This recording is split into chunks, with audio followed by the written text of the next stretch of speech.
Hi, everybody. This is Brian with Abracadoodle. We're here for one of our final artist challenges, Splat Doodle challenges of the season.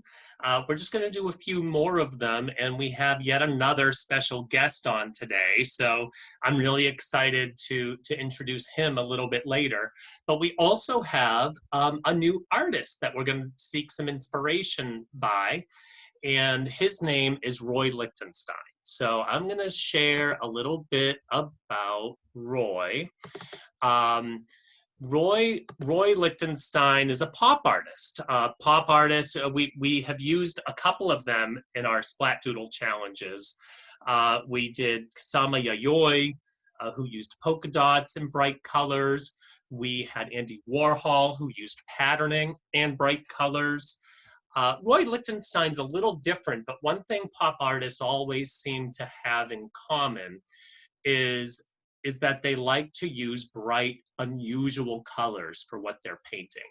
And he sought inspiration from all kinds of places. He was really into music and using different mediums. Comic books were a source of major inspiration for Roy Lichtenstein. And I'm going to share with you a couple of his works. And you can see how some of them were actually pulled right from comics. And he would use little tiny dots. You might not be able to see them, but he would use little tiny dots to create some really elaborate pictures. I myself am not capable of reproducing anything like this. This is a really kind of a neat piece because if you look really closely, you can see the carpet and the bed, and some of the other details are all made of patterns and dots. And he was able to create some really elaborate pieces using just dots. And this type of art was called lithograph. And he did lithographs of different comic books all the time. So really excited about that, about seeking some inspiration from another great artist. I'm not going to be able to create anything close to what he did. But before I start the project, as is customary, I'm going to bring on my friend, Jim Hetrick. Jim, I'm going to unmute you here. I don't know if you're muted yourself. But hi, Jim. How are you doing? I'm doing well. How are you? I'm doing very well, thank you. Excellent, excellent. So Jim and I know each other from a performing arts background. That's right. Yep. We met. What play did we meet doing? Was it the Oscar Wilde one? It may have been The Importance of Being Earnest. I think it was The Importance of Being Earnest, right? Yes, yes. I played Jack. And I played Dr. Chasuble. Yes. With the stutter. Remember the stutter? Yes, yes, yes. And the Hetrick pause. And the Hetrick pause. That's yes. Right. You know, the Hetrick pause was actually on Wikipedia for a while. I did see that. Yes, I remember. Jill put it up there, didn't she? She put it up. Friend yeah. Jill. Yes, yes. So we had so much fun doing that form of artwork. I wanted to invite Jim on as a representative of my performing arts background to talk about our art project and about art in general. And beyond being a performing artist, Jim, you've also been a subject of a painting too, haven't you? Yes, I have. I think so you have it right there, don't you? I do. I'm going to pan over a little bit. And we have, this is actually a painting that my fiance Kevin did of you. Yep. Shortly after he met you, actually, we were working on the Sunshine Boys in East Hampton. That's right, yeah.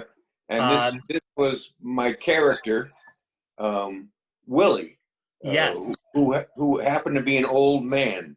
And I know it was a stretch for me to play an old man, but and then Kevin, somebody took a picture of me like that with the rally cap, baseball cap, and everything else on. And Kevin saw the picture. I think it was on my Facebook page. It was on your Facebook page. It was the World Series. Yep. And the Red Sox had just won, or had they lost in extra innings? I don't remember. And I think they won, right.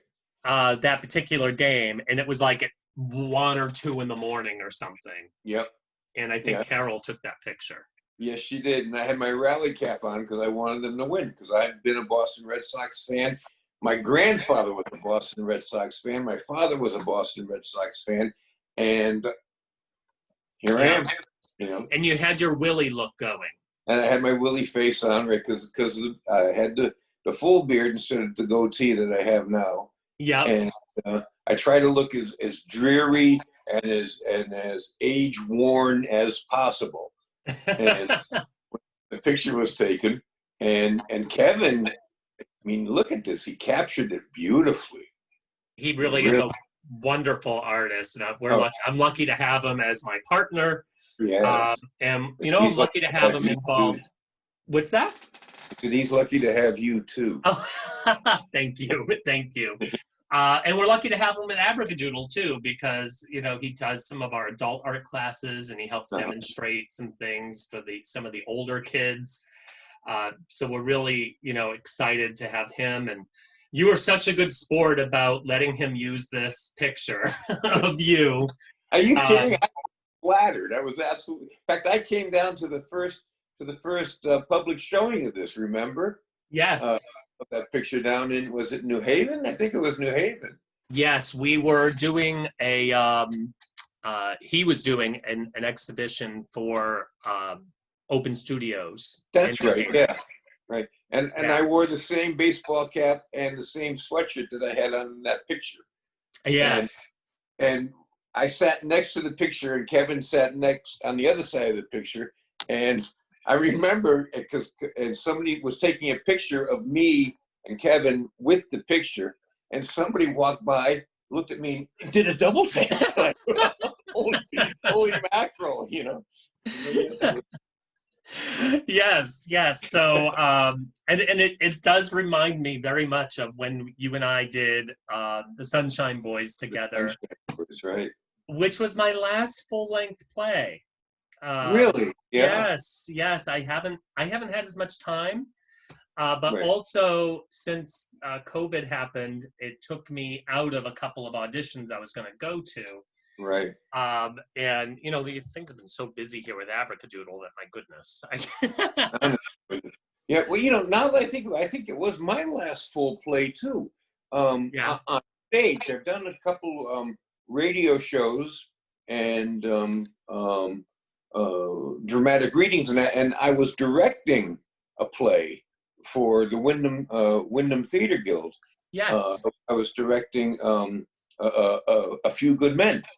Right. And all of a sudden, the theater went black. You know, for it's been dark now for 3 months. Yes. And we were right in the middle of rehearsals, and my wife was in another show at the time that was supposed to go up that Friday. She was in Calendar Girls. Oh yeah, that's right. And they rehearsed for, what was it, 8 or 10 weeks, and during Tech Week, everything got canceled. Boom. You know, and I think that's a really good. You know, we all had some things that we were looking forward to. I was fortunate enough that I went to go see a wonderful play the weekend before everything closed down. I went to go see a play called Next to Normal.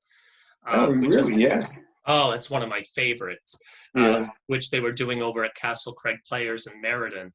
And they did a wonderful job. It was wonderful to see it. That's a great little theater. What did I see there? Almost Maine. Yes. About 6 months ago or so, 6 or 7 months ago. And the theater, you have to walk outside to change your mind. That's how small it is. Yeah, little playhouses like that are really fun to visit. It's so intimate. Yeah. And it was such a high class quality performance. It was just absolutely beautiful. Mm-hmm. Yeah. Right. So tell me, Jim, what has gotten you, and you know what, because I'm going to get carried away here. I'm going to start my art project, if you don't mind.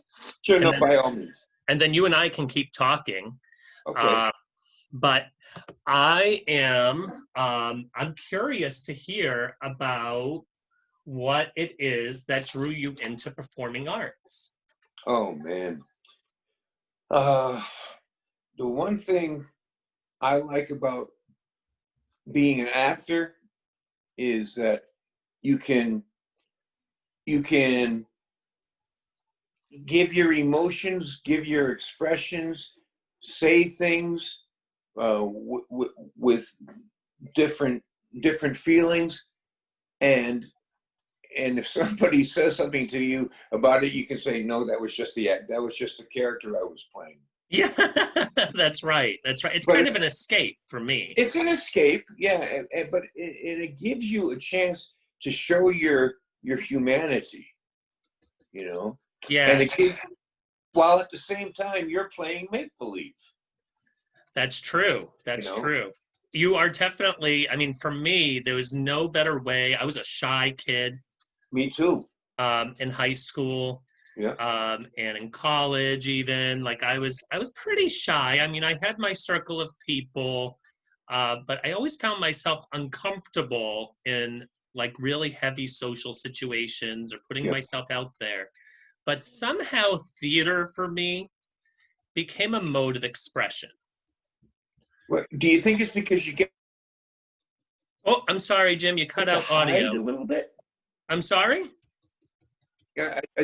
Do you think it's because being in the theater, when you're an actor on the stage, you can have your feelings, but you hide behind the character. That's so true. You know, Yes, you're you are. developing this character as part of your art, and of course, at the core of every character that a good actor plays, it's that actor. That's true. You're always bringing a little something from yourself into it. Right. And it's a way like we all need that little pressure valve, right? That Yeah. causes us to find a way to express ourselves. I don't care how quiet you are or how shy you are. I really feel like everybody needs that outlet. You I know, that agree. it and some for some people they're just loud, right? That they're really good at expressing themselves verbally. Right. And you're pretty good at that, Jim. I think we both have been pretty good at that in certain locations. Yes, When we I've together. gotten better at that as time has gone. But I'll tell you, when I was a shy kid, and having that outlet was just a lifeline for me, and I made such great friends, and I continued to all the way through my adult life, Right. making great friends through this way of expressing myself. Right. And I feel like for a lot of kids, and for Kevin as well, Kevin, you met Kevin. He's Yes. so oh yeah, I mean, people joke he's so shy you sometimes have to check his pulse. It's the truth. I remember the first time he ever said a full sentence to me, I was absolutely flabbergasted. Yeah. Right. But then he turns around and he makes this beautiful work of art, Yeah. and that's his outlet. That's his way of expressing himself. And I feel like, if we're able to bring that to somebody, we had a girl in our Wednesday classes that we have, who just didn't want to turn on her Zoom camera. Really? Yeah. Mom texted me, actually messaged me and said, I just can't get her to turn the camera on. And I said, that's okay. She's finding a good, safe place that she can express herself without Right. having to feel like she's judged. And however it is that she can do that, I'm happy to be a part of it. Right. And, and I advised her, I said, I don't see any need to pressure her to turn her camera on. But she did start turning her camera on just to show me her artwork. Isn't that cool? Yeah, and it's like, it definitely touched me. I just thought it was wonderful. Yeah. Well, when she shows you her artwork, she's showing you a part of her inner self. Exactly. So Exactly. that's a big step. Exactly. I mean, I could not agree more. I think that is such a good point. So I'm just going to talk people through a little bit of what I'm doing here. Yeah, I'm curious myself. Yeah, I am just trying to create, because I can't create people like Roy Lichtenstein can. It's not me. Kevin could do that, no problem. That's his medium. That's what he does. Right. So I'm creating a landscape. And Roy Lichtenstein actually did do some landscape work. He mimicked in a pop art sense, Monet's haystacks Oh, really? in one piece using, because, you know, Monet also used little dots. Yeah, more of a mosaic, right? Right, exactly. And Lichtenstein did more comics. And so I think he thought it would be fun to make a pop art version of the haystacks, which I could not find for you today. I wanted to put up on the screen for everybody, but I was not able to do it. But I wanted to show that off because I thought it was really cool, mainly because it's what I'm doing.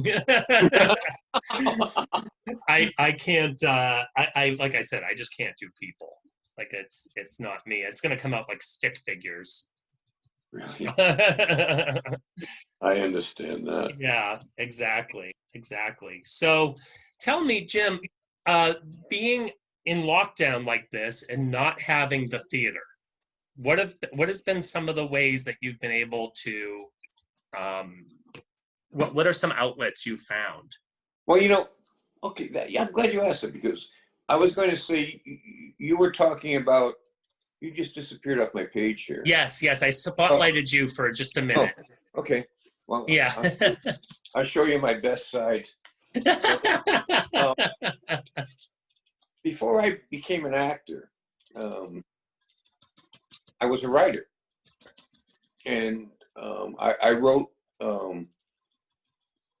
I can remember writing short stories and little things when I was like 6 or 7 years old. I always fell to writing. Yes. To express myself, because as you yourself said, I was a very, very shy kid. Mm-hmm. And you know, which is hard to believe. I know, but you know, you scratch an extrovert and there's an introvert. Yeah, that's true. You know, and oh, that's my dog. Hi, Fritzy. That's Fritzy, yeah. but you,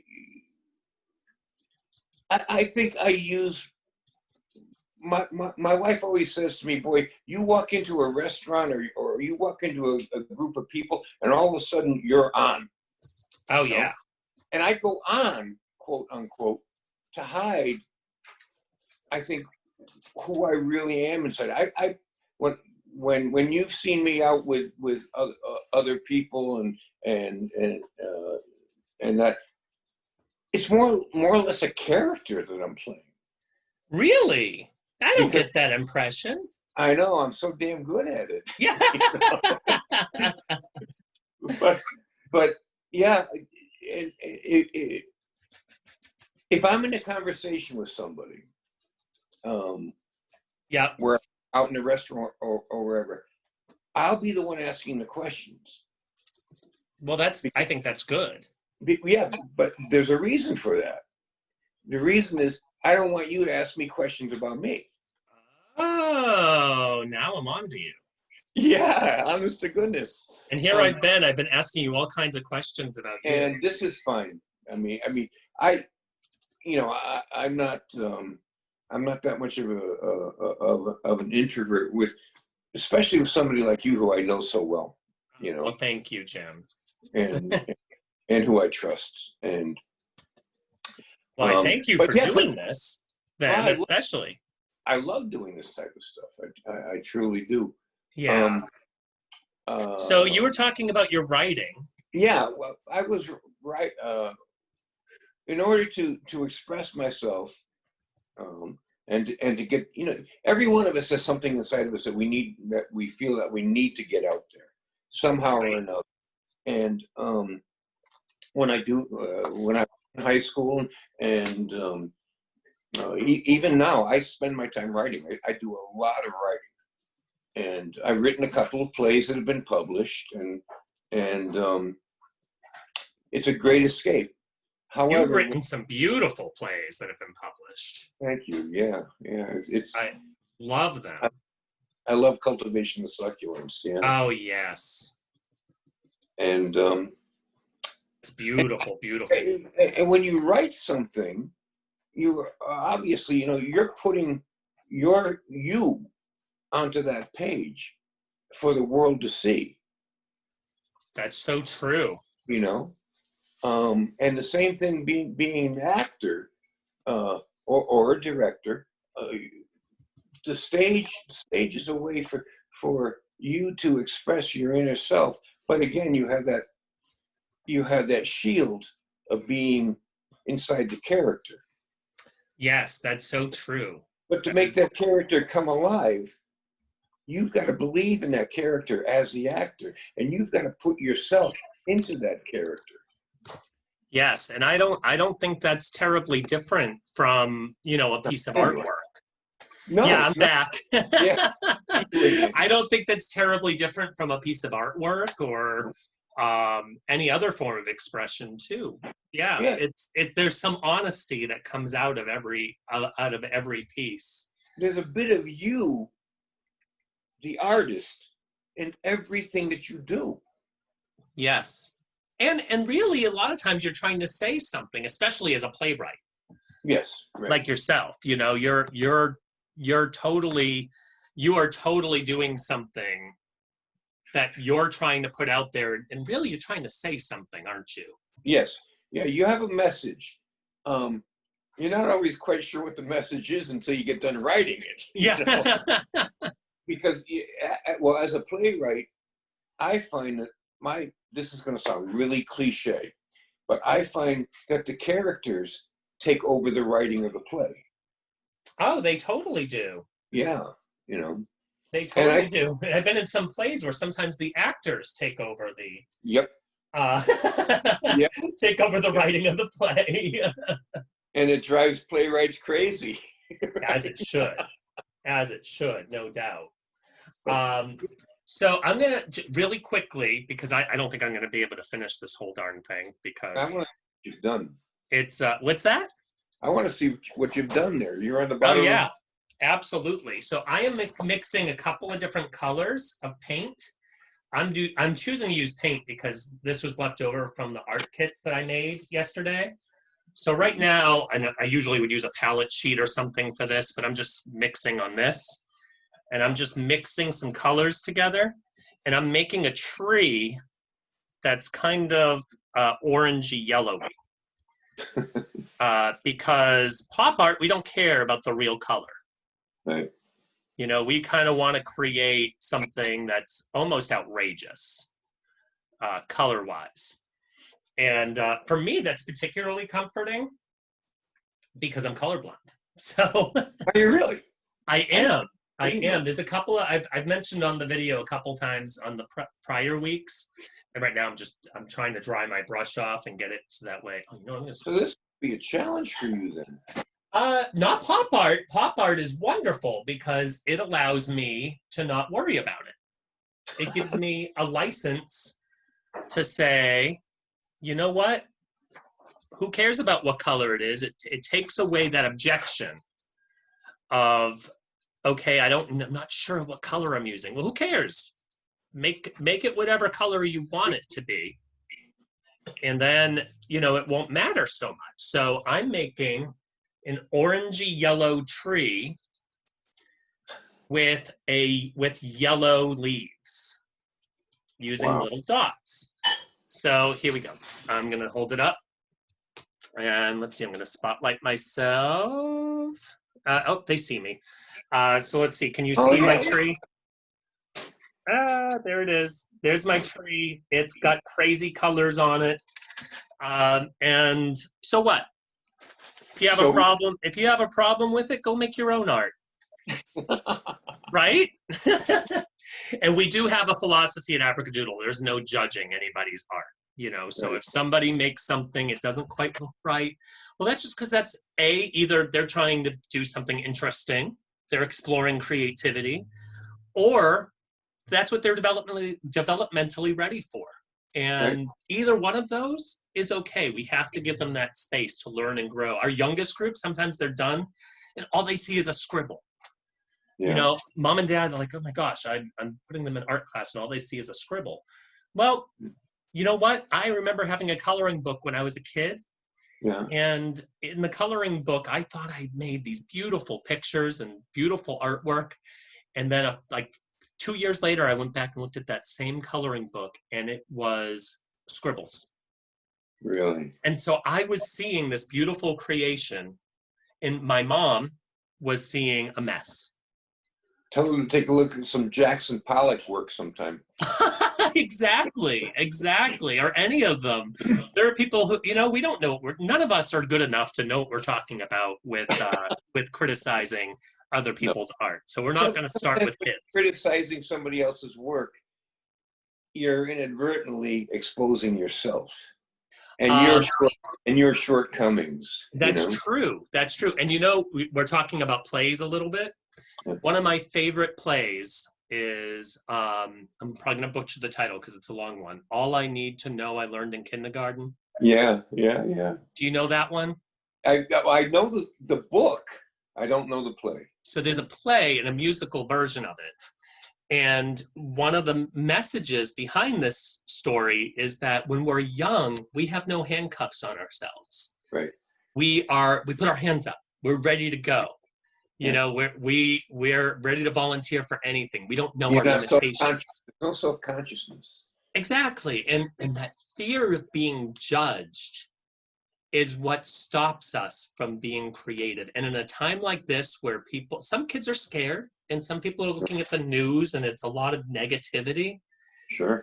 There's no better place to go. Even if if somebody tells you you're not good at it, then what are they accomplishing? Some of us will become working artists. Most of us probably won't.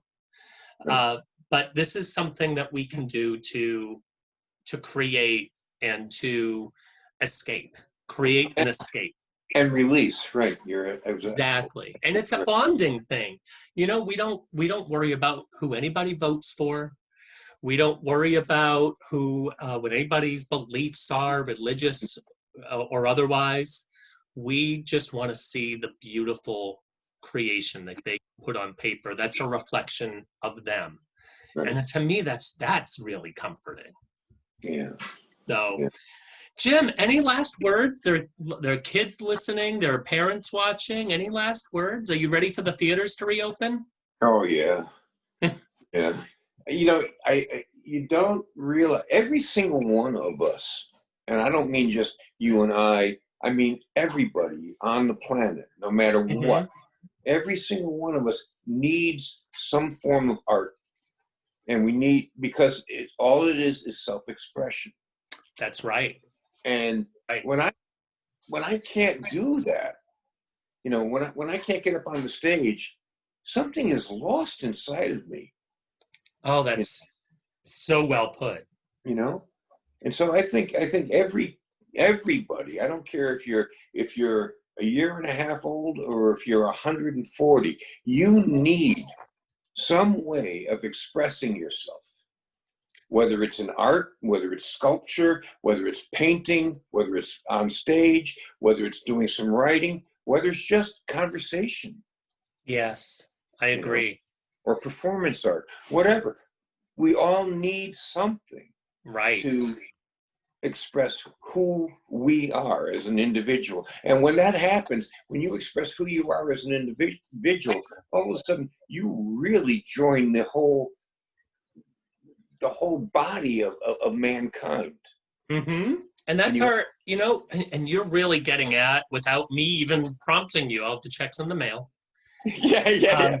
Well, you're really getting at the mission, You're really getting at the mission. This is why I do what we do. I quit a corporate job because it didn't do enough of that for me.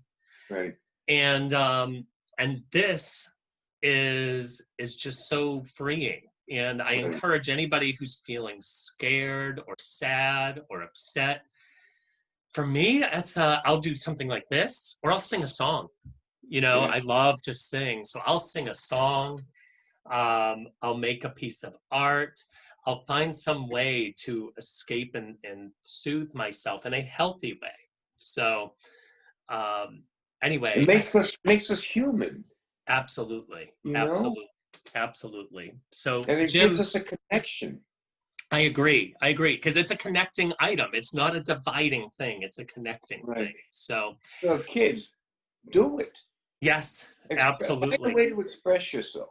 And sign up for an Abracadoodle class. And sign up for Abracadoodle. My check is in the mail. So I'm going to show this off. This is a free at-home project that anybody can do.